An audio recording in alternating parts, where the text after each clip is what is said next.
ಶ್ರೀಮತಿ ರಾಮಾನುಜಾಯ ನಮಃ. ಹರೇ ಶ್ರೀನಿವಾಸ. ಯತಿರಾಜ ಭಕ್ತಿವಾಹಿನಿಯ ಎಲ್ಲ ವೀಕ್ಷಕರಿಗೆ ಸ್ವಾಗತ. ಸಮಾಜ ಸೇವೆಗಳಲ್ಲಿ ಅತಿ ಉತ್ತಮವಾದ ಸೇವೆ ಅನ್ನದಾನ ಸೇವೆ. ಅದರಲ್ಲಿ ಅವಶ್ಯಕತೆ ಇರುವವರನ್ನು ಹುಡುಕಿಕೊಂಡು ಹೋಗಿ ಮಾಡುವ ಸೇವೆಗೆ ಬೆಲೆ ಕಟ್ಟಲಾಗದು. ಅಂತಹ ಒಂದು ದಿವ್ಯ ಸೇವೆಯ ಬಗ್ಗೆ ಇಂದು ನಾವು ನಮ್ಮ ವಾರದ ವಿಶೇಷ ವ್ಯಕ್ತಿ ಕಾರ್ಯಕ್ರಮದಲ್ಲಿ ತಿಳಿದುಕೊಳ್ಳೋಣ. ನಮ್ಮ ಶ್ರೀ ಯದುಗಿರಿ ಯತಿರಾಜ ಮಠ ಕಳೆದ 11 ವರ್ಷಗಳಿಂದ ನಿತ್ಯ ಅನ್ನದಾನ ಶ್ರೀಪ್ರಸಾದ ಸೇವೆಯನ್ನು ಮಾಡುತ್ತಾ ಬರುತ್ತಿದೆ.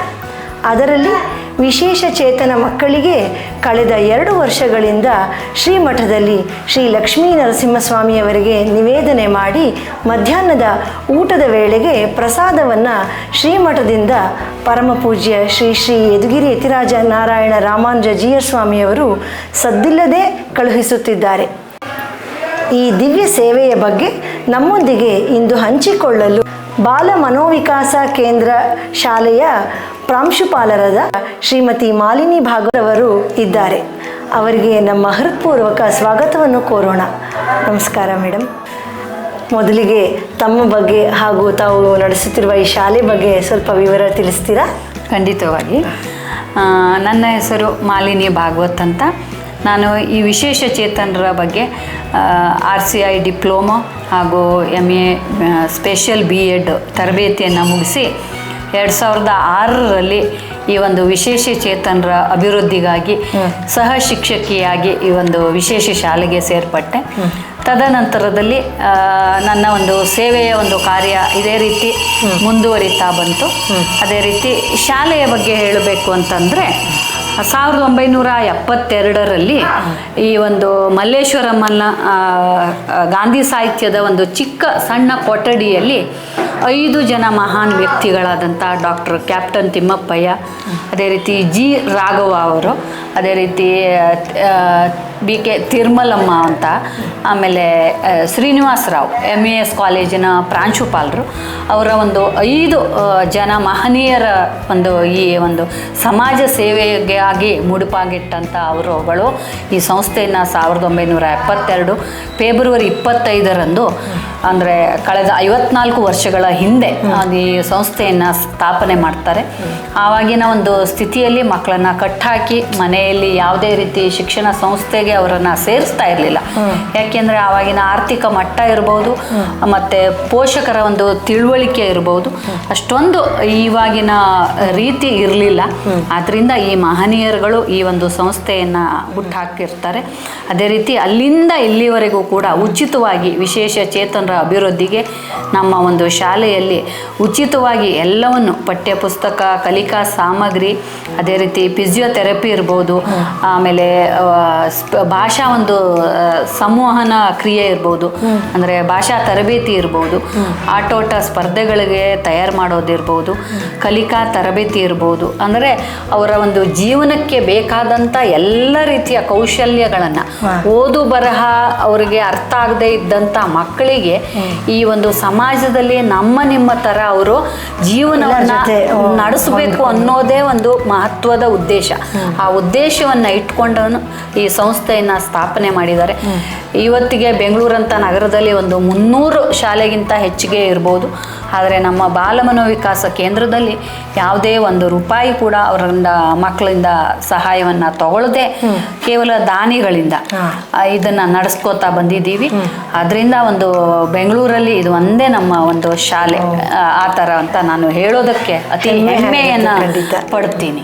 ಈ ಶಾಲೆಯಲ್ಲಿ ಎಷ್ಟು ಮಕ್ಕಳಿದ್ದಾರೆ, ಅವ್ರನ್ನ ನೀವು ಹೇಗೆ ನೋಡ್ಕೊಳ್ತಾ ಇದ್ದೀರಾ, ಮತ್ತು ನಿಮಗೆ ಈ ರೀತಿ ಶಾಲೆಗಳಿಗೆ ಬಂದು ನೀವು ಸೇರ್ಕೋಬೇಕು ಅಂತ ಏನು ಪ್ರೇರಣೆ ಆಯಿತು ಮೇಡಮ್? ಅದ್ರ ಬಗ್ಗೆ ಹೇಳಬೇಕು ಅಂತಂದರೆ ಈ ವರ್ಷ ಅಂದರೆ 25-26ನೇ ಸಾಲಿನಲ್ಲಿ 63 ಮಕ್ಕಳು ದಾಖಲಾತಿಯನ್ನು ಪಡೆದಿದ್ದಾರೆ. ಸಾಮಾನ್ಯ ಶಾಲೆಗಳಲ್ಲಿ ನಾವು ಒಂದು ಕೊಠಡಿಯಲ್ಲಿ ಒಂದು ಶಿಕ್ಷಕರು 25ರಿಂದ 50 ಮಕ್ಕಳವರೆಗೂ ಒಂದೇ ಸಬ್ಜೆಕ್ಟನ್ನು ನಾವು ಅಲ್ಲಿ ಹ್ಯಾಂಡ್ಲ್ ಮಾಡ್ಬೋದು. ಆದರೆ ಈ ಒಂದು ವಿಶೇಷ ಚೇತನ ಮಕ್ಕಳಲ್ಲಿ ಅವರಿಗೆ ವೈಯಕ್ತಿಕ ಒಂದು ಇದನ್ನು ಅಟೆನ್ಷನ್ ಬೇಕು. ಹೌದು, ಇಂಡಿವಿಜುವಲ್ ಅಟೆನ್ಷನ್ ಬೇಕು. ಅದೇ ರೀತಿ ಅವರ ಒಂದು ಏರಿಯಾ ಆಫ್ ಡೆವಲಪ್ಮೆಂಟ್ ಇರುತ್ತಲ್ಲ ಅದು ಬೇರೆ ಬೇರೆ ರೀತಿಯಾಗಿರುತ್ತೆ. ಒಂದು ಮಗುವಿನ ಏರಿಯಾ ಆಫ್ ಡೆವಲಪ್ಮೆಂಟ್ ಕೂಡ ಬೇರೆ ಬೇರೆ ರೀತಿ ಇರೋದ್ರಿಂದ ಒಂದು ಕ್ಲಾಸಲ್ಲಿ ನಾವು 7ರಿಂದ 10 ಮಕ್ಕಳನ್ನ ಮಾತ್ರ ತರಬೇತಿ ಕೊಟ್ರೆ ಅದೇ ಒಂದು ದೊಡ್ಡ ಚಾಲೆಂಜ್. ಒಂದು ದಿವಸದಲ್ಲಿ ಅಷ್ಟು ಮಕ್ಕಳನ್ನ ನೀವು ಒಬ್ಬೊಬ್ಬರನ್ನ ಅಟೆಂಡ್ ಮಾಡಿ ಅವ್ರವ್ರದೇ ರೀತಿ ಅರ್ಥ ಮಾಡ್ಕೊಂಡು ಅವ್ರಿಗೆ ಕಲಿಸೋದು ತುಂಬಾ ಚಾಲೆಂಜಿಂಗ್. ತುಂಬಾ ಚಾಲೆಂಜಿಂಗು, ತಾಳ್ಮೆ ಬೇಕು, ಹಾರ್ಡ್ ವರ್ಕ್ ಬೇಕು, ಮತ್ತೆ ಸೇವಾ ಮನೋಭಾವ ಇರಬೇಕು. ಯಾಕೆಂದ್ರೆ ಈ ಒಂದು ವಿಶೇಷ ಚೇತನರು ಮಕ್ಕಳಿಗೆ ನಮ್ಮ ಶಾಲೆಯಲ್ಲಿ ನಾವು ಅತಿ ಕಡು ಬಡತನದಿಂದ ಕೋವಿಡ್ನಂಥ ಪರಿಸ್ಥಿತಿಯಲ್ಲಿ ನಾವು ಸಾಕಷ್ಟು ಒಂದು ಸಮಸ್ಯೆಗಳನ್ನು ಅನುಭವಿಸಿದ್ದೀವಿ. ಅದರಿಂದ ಆದಷ್ಟು ಮಟ್ಟಿಗೆ ಅಂದರೆ COVID-19 ನಂತರ ನಾವು ಏನು ಮಾಡಿದ್ದೀವಿ ಅಂದರೆ ನಮ್ಮ ಒಂದು ಆಡಳಿತ ಮಂಡಳಿ ಎಲ್ಲರ ಒಂದು ಚರ್ಚೆ ತಗೊಂಡು ಸಮಾಜದಲ್ಲಿ ಅತಿ ಅಂದರೆ ನಿಷ್ಕಾಳಜಿ ಯುತ ಪೇರೆಂಟ್ ಇರ್ತಾರೆ, ಸಿಂಗಲ್ ಪೇರೆಂಟ್ ಇರ್ಬೋದು ಅಥವಾ ಅಜ್ಜಿ ತಾತ ಕಾಳಜಿಯನ್ನು ವಹಿಸುವಂಥ ಮಕ್ಕಳು ಇದ್ದಾರೆ. ಅಂಥವ್ರನ್ನ ಗುರುತಿಸಿ ಅಂಥವ್ರಿಗೆ ಬಂದರೆ ಮೊದಲ ಆದ್ಯತೆ ಮಕ್ಕಳಿಗೆ. ಹೌದು, ಆ ಒಂದು ದೃಷ್ಟಿಕೋನವನ್ನ ಇಟ್ಕೊಂಡೇ ನಾವು ದಾಖಲಾತಿಗಳನ್ನ ಕೊಡ್ತಾ ಬಂದಿದ್ದೀವಿ. ಹೌದು, ತುಂಬಾ ಸಂತೋಷ ಮೇಡಮ್. ಸತ್ಕಾರ್ಯ ಮಾಡದಿರೋದೇ ಬಹಳ ವಿಶೇಷವಾದದ್ದು, ಅಪರೂಪ ಕೂಡ. ಈ ಥರದ್ದು ಜನರಲ್ ಆಗಿ ಎಲ್ಲ ಕಡೆ ನೋಡೋಕ್ಕಾಗಲ್ಲ, ಇದು ತುಂಬಾ ಅಪರೂಪವಾದ್ದೆ. ನಿಮಗೂ ನಮ್ಮ ಯದುಗಿರಿ ಯತಿರಾಜ ಮಠಕ್ಕೂ ಹೇಗೆ ಒಡನಾಟ ಪ್ರಾರಂಭ ಆಯಿತು? ಆಮೇಲೆ ನಮ್ಮ ಶ್ರೀಗಳನ್ನು ಯಾವಾಗ ಭೇಟಿ ಮಾಡಿದ್ರಿ, ಅದ್ರ ಬಗ್ಗೆ ಸ್ವಲ್ಪ ತಿಳಿಸ್ತೀರಾ? ಪ್ರಸಾದ ಎಷ್ಟು ದಿವಸದಿಂದ ಇಲ್ಲಿಗೆ ಬರ್ತಾ ಇದೆ? ಖಂಡಿತವಾಗ್ಲೂ ಮೇಡಮ್, ಕೋವಿಡ್ ಅಂತ ಪರಿಸ್ಥಿತಿಯಲ್ಲಿ ಅನೇಕ ಮಕ್ಕಳು ಒಂದು ಹೊತ್ತಿನ ಊಟಕ್ಕೂ ಪರದಾಡಿದ್ರು. ಪೋಷಕರು ಕೆಲಸ ಇಲ್ಲದೆ, ಯಾಕೆಂದ್ರೆ ನಮ್ಮಲ್ಲಿ ಬರುವಂಥ ಮಕ್ಕಳ ತಂದೆ ತಾಯಿಂದಿರು ಕೂಲಿ ಕೆಲಸ, ಹೂ ಮಾರೋದು, ಕಸ ಗುಡಿಸೋದು, ಈ ಥರ ಒಂದು ವೃತ್ತಿಯನ್ನು ಇರುವಂಥ ಪೋಷಕರಾಗಿದ್ದಾರೆ. ಆ ಒಂದು ಸಂದರ್ಭದಲ್ಲಿ ಮನೆ ಕೆಲಸದವ್ರನ್ನೆಲ್ಲ ಬರಬೇಡಿ ಅಂತ ಹೇಳ್ಬಿಟ್ರು. ಜನರು ತಮ್ಮ ಕೆಲಸವನ್ನ ತಾವೇ ನಿರ್ವಹಿಸ್ಕೊ, ಯಾಕೆಂದರೆ ಆ ಕೋವಿಡ್ ಆತಂಕ ಜಾಸ್ತಿ ಇತ್ತು. ಆ ಒಂದು ಸಂದರ್ಭದಲ್ಲಿ ಮಕ್ಕಳಿಗೆ ಊಟ ಬರೋದು ಕೂಡ ಹಳೆ ಒಂದು ಇದರಿಂದ ನಾವು ಸಾಯಿ ಮಂಡ್ಲಿಂದ ಪಡ್ಕೋತಾ ಇದ್ವಿ. ಅದು ಕೂಡ 2019 ನಿಂತೋಯ್ತು. ಯಾಕೆಂದ್ರೆ ಅನೇಕ ಕಾರಣಗಳಿಂದ ಅದು ಎಲ್ಲರಿಗೂ ಮಾನವ ಇವ್ರಿಗೆ ಬಂದಂತ ಒಂದು ಕಂಟಕ, ಅದರಿಂದ ನಿಂತೋಯ್ತು. ಆವಾಗ ಏನಾಯ್ತು ಅಂದ್ರೆ ನಮ್ಮ ಮಕ್ಕಳಿಗೂ ಕೂಡ ಊಟ ಬರೋದು ಮಧ್ಯಾಹ್ನದ್ದು ನಿಂತೋಯ್ತು. ಆ ಒಂದು ಇದರಲ್ಲಿ 1 ವರ್ಷ ಅದೇ ರೀತಿ ನಾವು ಸ್ವಲ್ಪ ದಿನಸಿಗಳನ್ನ ಕೊಟ್ಟು ಮಕ್ಕಳನ್ನ ಮ್ಯಾನೇಜ್ ಮಾಡೋದು, ಪೋಷಕರ ಜೊತೆ ಶಿಕ್ಷಕರು ಸತತ ಒಡನಾಟ ಇಟ್ಕೊಂಡು ಅವ್ರ ಜೀವನ ಇದು ಹೇಗಿದೆ ಅಂತ ಪ್ರತಿನಿತ್ಯದ ಬಗ್ಗೆ ನಾವು ಕಾಳಜಿಯನ್ನು ತಗೋತಾ ಇದ್ವಿ. ಮೆಡಿಸಿನ್ ಇರ್ಬೋದು, ಅನೇಕ ಇದ್ರ ಬಗ್ಗೆ ನಾವು ತಗೋತಾ ಇದ್ವಿ. ನರದ್ದು ತೊಂದರೆಗಳು ಕಂಡು ಬರೋಕೆ ಪ್ರಾರಂಭ ಆಯಿತು. ನನಗೆ ಆವಾಗ ಗಾಬರಿ ಆಯಿತು. ಯಾಕೆಂದ್ರೆ ಮಕ್ಕಳನ್ನ ಇಷ್ಟು ಚೆನ್ನಾಗಿ ನಾವು ಸ್ಟೇಟು ಇಂಟರ್ನ್ಯಾಷನಲ್ ಲೆವೆಲ್ಗೆ ಹೋಗುವಷ್ಟು ಮಟ್ಟಕ್ಕೆ ಮಾಡಿರೋ ಮಕ್ಕಳುಗಳು ಯಾಕೆ ನರದ ತೊಂದರೆ, ಪೌಷ್ಟಿಕಾಂಶದ ಕೊರತೆಯಿಂದ ಆ ತರ ಒಂದು ಸಮಸ್ಯೆ ಕಂಡು ಬಂತು. ಆಮೇಲೆ ಕೈಗಳಲ್ಲಿ ನಡುಕ, ಕಾಲ್ಗಳಲ್ಲಿ ನಿಶಕ್ತಿ, ಯಾಕೋ ಅವ್ರ ಮುಖಗಳಲ್ಲಿ ಗೆಲುವೇ ಇಲ್ಲ. ಆ ತರ ಪೋಷಕರಿಗೆ ಸಾಮಾನ್ಯವಾಗಿ ಒಂದು ಹೊತ್ತಿನ ಊಟ ಹಾಕೋದು ಕಷ್ಟ ಆಯ್ತು. ಈ ಎಲ್ಲ ಸಮಸ್ಯೆಯಿಂದ ಮಕ್ಕಳಲ್ಲಿ ಆರೋಗ್ಯ ಸಮಸ್ಯೆ ಕಂಡು ಬಂತು. ಅವಾಗ ನಾವು ಒಬ್ರು ಯಾರೋ ತಿಳಿದಂಥವ್ರು ಮಲ್ಲೇಶ್ವರ ಇವರು ಬಂದು ಹೇಳಿದ್ರು, ಈ ತರ ಇಲ್ಲಿ ಹತ್ರದಲ್ಲಿ ಮಠ ಇದೆಯಲ್ಲ, ಹೋಗಿ ಸ್ವಾಮೀಜಿಗಳು ತುಂಬಾ ಒಳ್ಳೆಯವರಿದ್ದಾರೆ, ಅವ್ರನ್ನ ಯಾಕೆ ಕೇಳಬಾರ್ದು ಮಾಲಿನಿಯವರೇ ಅಂತ ಹೇಳಿದ್ರು. ಅವಾಗ ಸರಿ ಅಂತ ಹೇಳ್ಬಿಟ್ಟು ಒಂದು ಪ್ರಯತ್ನ ಮಾಡೋಣ ಅಂತ ನಾನು ಖುದ್ದಾಗಿ ಮಠಕ್ಕೆ ಹೋದೆ. ಅವಾಗ ಕಳೆದ 2 ವರ್ಷ ಕೋವಿಡ್ ನಂತರ 2ನೇ ಒಂದು ಇದು ಆದ ನಂತರ ಮಠಕ್ಕೆ ಹೋದ್ವಿ. ಆವಾಗ ಸ್ವಾಮೀಜಿಗಳನ್ನ ಭೇಟಿಯಾಗಿ ಅವ್ರ ಹತ್ರ ವಿನಂತಿ ಮಾಡಿಕೊಂಡೆ, ನಮ್ಮ ಪರಿಸ್ಥಿತಿ ಹೀಗಿದೆ ಸ್ವಾಮೀಜಿ, ನಮ್ಮ ಮಕ್ಕಳು ಕಡು ಬಡವರು, ಊಟಕ್ಕೂ ಕೂಡ ತೊಂದರೆ ಆಗ್ತಾ ಇರೋವಂಥವ್ರು. ಎಷ್ಟೋ ಮಕ್ಕಳು ಶಾಲೆಗೆ ಒಂದು ಊಟ ಪ್ರಸಾದ ಇದು ಕೊಡೋದ್ರಿಂದ ಬರ್ತಾ ಇದ್ರು, ಅವ್ರಿಗೀಗ ಈ ಥರ ಆಗಿದೆ, ಅನೇಕ ಆರೋಗ್ಯ ಸಮಸ್ಯೆಗಳನ್ನ ಫೇಸ್ ಮಾಡ್ತಾ ಇದ್ದೀವಿ, ತೊಂದರೆಗಳನ್ನ ಅನುಭವಿಸ್ತಾ ಇದ್ದಾರೆ, ತಮ್ಮಿಂದ ಒಂದು ಚಿಕ್ಕ ಸಹಾಯ ಆಗಬೇಕಿತ್ತು ಅಂತ ವಿನಂತಿ ಮಾಡ್ಕೊಂಡ್ವಿ. ಸ್ವಾಮೀಜಿಗಳು ಅದ್ರ ಬಗ್ಗೆ ಎಲ್ಲನೂ ಕೂಲಂಕುಷವಾಗಿ ಪರಿಶೀಲನೆಯನ್ನ ತಗೊಂಡ್ರು, ಅದೇ ರೀತಿ ಮಾಹಿತಿನ ಪಡ್ಕೊಂಡ್ರು. ಅದೇ ರೀತಿ ಮಠದಿಂದನೂ ಕೂಡ ಜನರನ್ನ ಕಳಿಸಿದ್ರು, ಎಷ್ಟು ಅವಶ್ಯಕತೆ ಇದೆ ಹೇಗಿದೆ ಅಂತ. ಅವ್ರುಗಳು ಕೂಡ ಇಲ್ಲಿ ಬಂದು ಮಕ್ಕಳ ಜೊತೆ ಒಡನಾಡಿ ಎಲ್ಲ ಮಾಹಿತಿನ ತಗೊಂಡ್ರು. ಅವಾಗ ಅದಾಗಿ 1 ವಾರದಲ್ಲಿ ಸ್ವಾಮೀಜಿಗಳು ಆಯ್ತು ನಮ್ಮಲ್ಲಿಂದ ಪ್ರಸಾದವನ್ನು ಕಳಿಸ್ತೀವಿ ಅಂತ ಒಪ್ಕೊಂಡ್ರು. ಅದು ನಮಗೆ ತುಂಬಾ ಒಂದು ಮಕ್ಕಳ ಪರವಾಗಿ ಹಾಗೂ ನಾನು ಸಂಸ್ಥೆ ಪರವಾಗಿ ಅವ್ರಿಗೆ ಖಂಡಿತ ಆಭಾರಿಯಾಗಿರುತ್ತೇನೆ. ಸಹಾಯ ಆಗ್ತಾ ಇದೆ, ತುಂಬಾ ಸಹಾಯ ಆಗ್ತಾ ಇದೆ. ಬಿಸಿಯಾದ ಮಧ್ಯಾಹ್ನ ಊಟ, ಈ ಒಂದು ಚಳಿ ಸಂದರ್ಭ ಇರ್ಬೋದು, ಮಕ್ಕಳ ಅನಾರೋಗ್ಯದ ಇದರಲ್ಲಿ ಇರ್ಬೋದು, ಪೌಷ್ಟಿಕಾಂಶ ಒಳ್ಳೆ ತರಕಾರಿಯನ್ನ ಹಾಕಿ ಬಿಸಿ ಬಿಸಿಯಾಗಿ ಊಟ ಕೊಡ್ತಾರಲ್ಲ, ರುಚಿಯಾಗಿರುತ್ತೆ, ಅದು ಒಂದು ಶುಚಿಯಾಗಿರುತ್ತೆ. ಅನ್ನದಾನದ ಮಹತ್ವ, ಅದು ಹಸಿವನ್ನ ಬಲ್ಲವನಿಗೆ ಗೊತ್ತು ಅದು ಎಷ್ಟು ಹಸಿವೆ ಆಗಿದೆ ಅಂತ. ಆ ಒಂದು ಸಂತೃಪ್ತಿಯನ್ನ ಅವರು ಕಳೆದ 2 ವರ್ಷದಿಂದ ಕೊಡ್ತಾ ಬಂದಿದ್ದಾರೆ. ಏನಾದರೂ ತೊಂದರೆಗಳಾದವಾಗ ನಾನು ಹೋಗಿ ಭೇಟಿ ಮಾಡ್ತೀನಿ, ಅವಾಗ ಅವ್ರು ಖಂಡಿತ ಸ್ಪಂದಿಸ್ತಾರೆ. ತುಂಬ ಸಂತೋಷದಿಂದ ಎಲ್ಲನೂ ವಿಚಾರಿಸಿ ಮಧ್ಯೆ ವಾರದ ಮಧ್ಯೆ ಹಣ್ಣು ಹಂಪಲುಗಳನ್ನು ಕಳಿಸ್ತಾರೆ. ಬರ್ತ್ಡೇಗಳು ಆ ಥರ ಮಠದ ಒಂದು ನಡ್ಕೊಳ್ಳೋರಲ್ಲಾದರೂ ಕೂಡ ಆ ಒಂದು ಇದನ್ನು ಕೂಡ ನಮ್ಮ ಮಕ್ಕಳಿಗೆ ಹಂಚಿ ಅಂತ ಕಳಿಸ್ತಾರೆ. ಅದರಿಂದ ತುಂಬ ಚೆನ್ನಾಗಿದೆ. ಈ ಬಾರಿ 4 ಮಕ್ಕಳು ನ್ಯಾಷನಲ್ ಲೆವೆಲಲ್ಲಿ ಒಂದು ಭಾಗವಹಿಸ್ತಾ ಇದ್ದಾರೆ ಬೇರೆ ಬೇರೆ ಕ್ರೀಡೆಗಳಲ್ಲಿ. ರೀಸೆಂಟಾಗಿ ಜನವರಿ 26 ಮೊದಲು ಒಂದು ಮಗು ಉಜ್ವಲ್ ಕೆ ಅಂತ ಡೆಲ್ಲಿಗೆ ಹೋಗಿ ಬಂದಿದ್ದಾನೆ. ಈಗ ಇನ್ನೊಂದು ಮಗು ರೆಡಿ ಆಗ್ತಾ ಇದ್ದಾನೆ, ಇನ್ನೇನು ಈ ತಿಂಗಳು ಕೊನೆ ಅಷ್ಟರಲ್ಲಿ ಹೊರಡ್ತಾನೆ. ಅದು ಹರಿಯಾಣದಲ್ಲಿ ಇವೆಂಟ್ ಇದೆ. ಅವರಿಗೆಲ್ಲ ನಮ್ಮ ಶುಭಾಶಯಗಳು. ಖಂಡಿತ ಮೇಡಮ್, ಖಂಡಿತ ತಿಳಿಸ್ತೀನಿ. ನಾವು ಸಾಮಾನ್ಯವಾಗಿ ಭಗವಂತನಿಗೆ ನಿವೇದನೆ ಮಾಡಿದ ಪ್ರಸಾದವನ್ನು ಸ್ವೀಕರಿಸಿದ್ರೆ ನಮ್ಮ ಮನಸ್ಸಿನಲ್ಲಿ ಆಗಲಿ ನಮಗೆ ಹೇಗೆ ದೈಹಿಕವಾಗಿ ಚೈತನ್ಯ ಆಗ್ಬೋದು, ಒಳ್ಳೆ ಭಾವನೆ ಆಗ್ಬೋದು ಮೂಡುತ್ತೆ. ಅದೇ ರೀತಿ ನಮ್ಮ ಮಠದಿಂದ ದೇವರಿಗೆ ನಿವೇದನೆ ಆಗಿರೋ ಪ್ರಸಾದ ಇಲ್ಲಿ ಕಳಿಸ್ತಾ ಇದ್ದಾರೆ ಪ್ರತಿನಿತ್ಯ. ಆ ಪ್ರಸಾದ ತಗೊಂಡಿರೋ ಮಕ್ಕಳಲ್ಲಿ ಏನಾದರೂ ಬದಲಾವಣೆ ಆಗಿದೆಯಾ? ನಿಮಗೆ ಅದನ್ನು ನೀವು ಗುರುತಿಸಿದ್ದೀರಾ? ಅದನ್ನು ಖಂಡಿತವಾಗಿ ಮೇಡಮ್, ಸಾಕಷ್ಟು ಬದಲಾವಣೆ ಆಗಿದೆ. ನರದ ದೌರ್ಬಲ್ಯ ಇರ್ಬೋದು, ಮಾನಸಿಕ ಆರೋಗ್ಯ ಇರ್ಬೋದು, ದೈಹಿಕ ಆರೋಗ್ಯ. ಯಾಕೆಂದರೆ ಒಂದು ಮಗು ಅಥವಾ ಒಂದು ಮನುಷ್ಯ ಎದ್ದು ನಿಲ್ಲಬೇಕು ಅಂದರೆ ಅವನಿಗೆ ಪೌಷ್ಟಿಕಾಂಶದ ಆಹಾರ ಬೇಕೇ ಬೇಕು.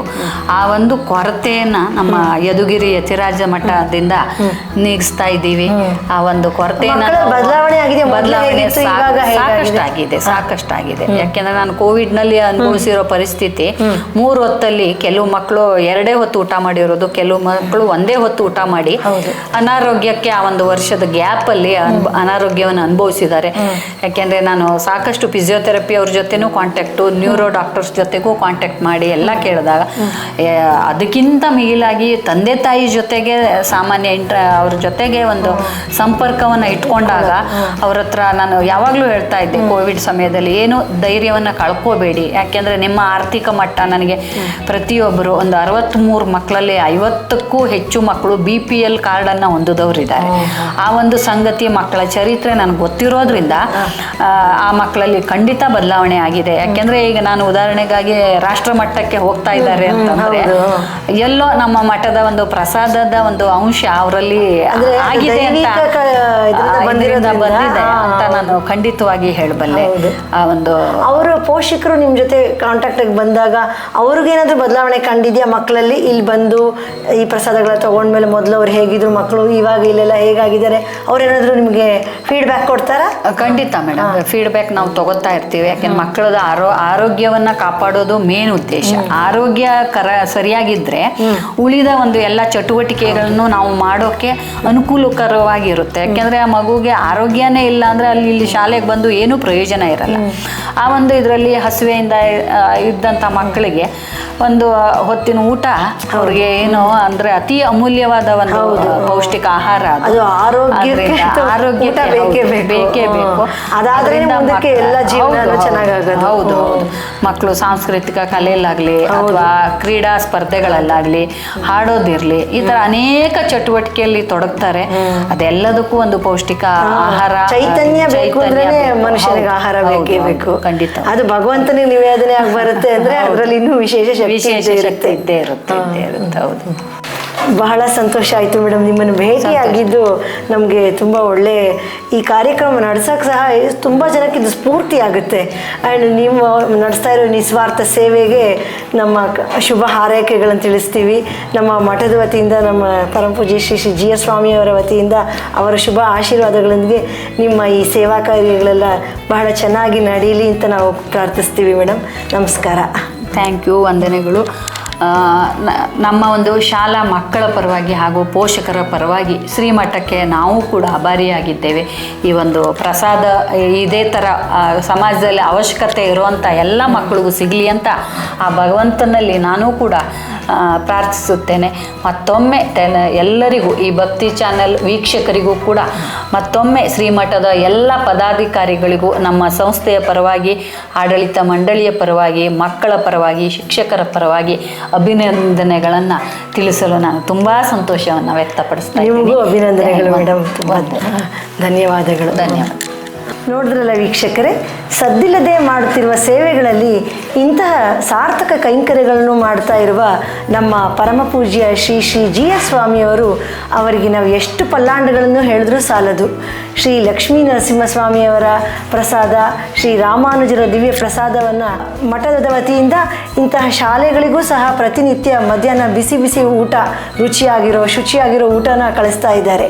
ಇದನ್ನೆಲ್ಲ ನೋಡಿದ್ರೆ ನಮಗೂ ಅನಿಸುತ್ತೆ, ನಾವು ಪ್ರತಿನಿತ್ಯ ಈ ಥರ ಪ್ರಸಾದ ಸ್ವೀಕರಿಸಿ ನಮ್ಮ ಒಳ್ಳೆಯ ಸಾತ್ವಿಕ ಗುಣಗಳನ್ನು ಹೆಚ್ಚಿಸ್ತಾ ಹೋಗಬೇಕು ಅಂತ ನಮಗನ್ಸುತ್ತೆ ಅಲ್ವಾ?